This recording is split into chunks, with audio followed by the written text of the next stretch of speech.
Rajo Surabaya. Apa kabar Bapak Ibu? Alhamdulillah baik ya.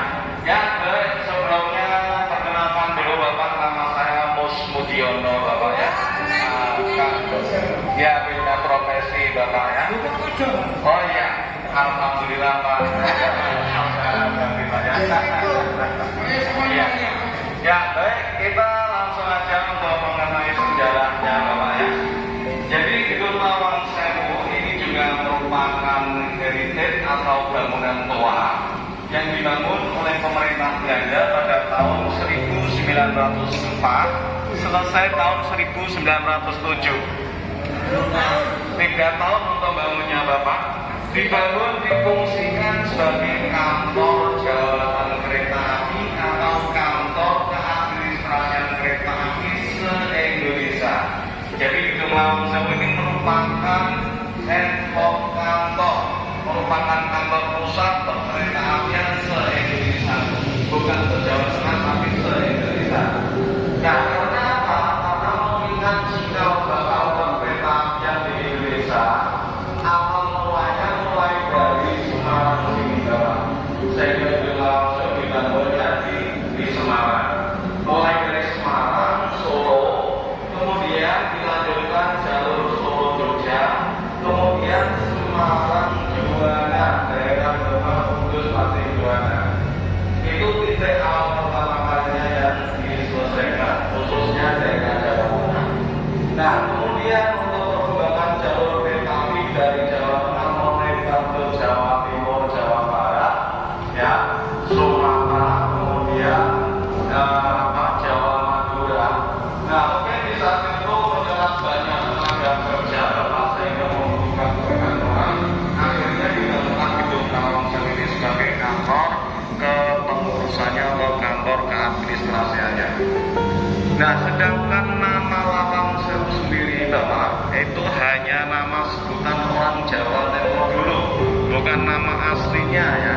Nama aslinya Gedung NIS atau NIS.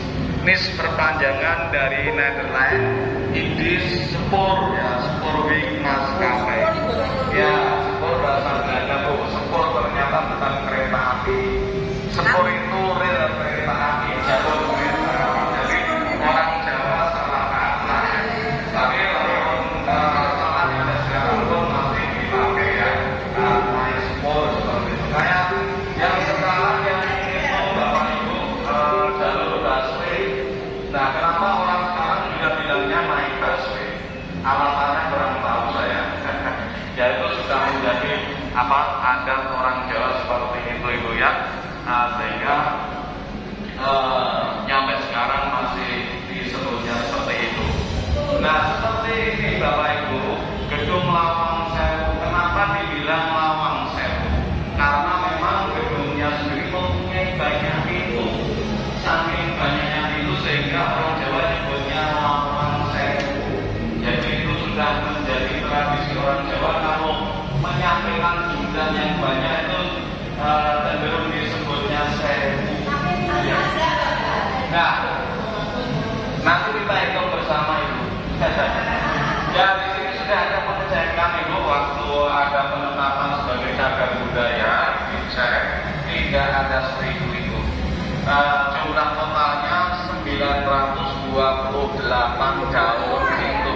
Ya nyaris, ya nyaris. Kalau untuk gawang posennya itu 425 gawang posen, 928.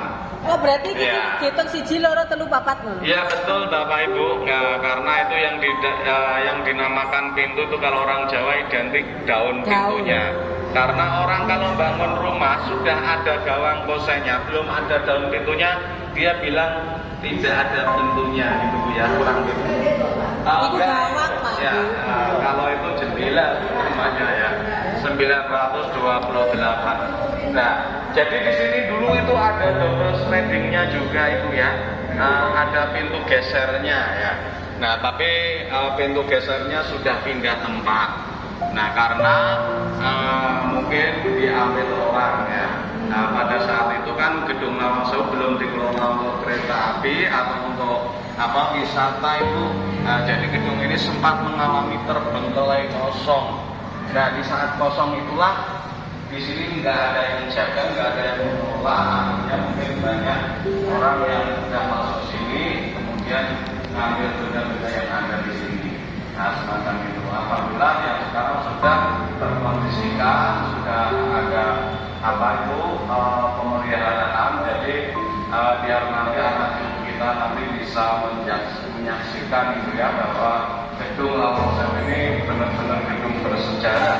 Membangun jalur kereta api antara Muarang Pekanbaru sejauh 220 km, memperkerjakan secara mulus Bapak itu menelan korban jiwa 27.500 jiwa. Nah, itu jangka 15 bulan itu kerja rumusan.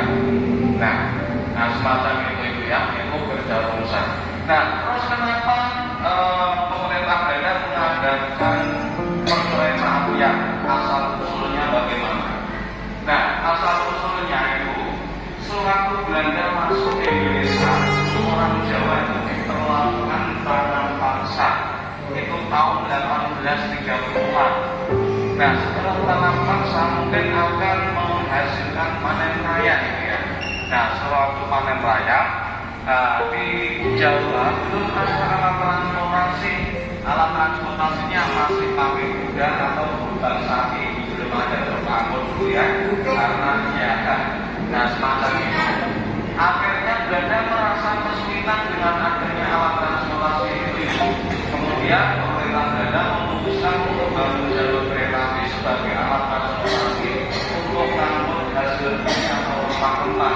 Jadi tidak langsung untuk mengangkut penumpang bukan itu. Nah, di perkembangan